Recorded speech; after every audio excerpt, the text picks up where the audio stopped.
There is no habit that we're going to work on that takes less than 2 minutes to do.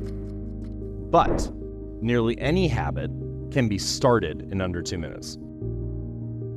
If you take exercise, for example, often people will get home from a long day of work and they say, I'm too exhausted to go for a run or to try to exercise. So I never get around to doing it because I think about, I have to run 5 kilometers or whatever, some long distance that seems overwhelming to me. So rather than focus on the whole thing that you need to do, I would encourage you to focus on just the first 2 minutes. So what's the first 2 minutes of that habit? I put my running shoes on, I get out the door, and I lock the door. And if you do just that, it doesn't matter if you take another step. But what you find is that motivation often comes after starting, not before. We often think that motivation is something that we're supposed to have before we do work.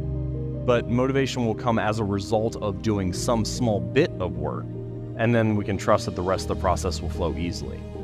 But the point here is that the motivation needed to complete a habit is at its peak at the beginning of the behavior. The greatest amount of friction for any type of task is in the beginning, is in the starting. So the key idea is make it so easy that you can't say no.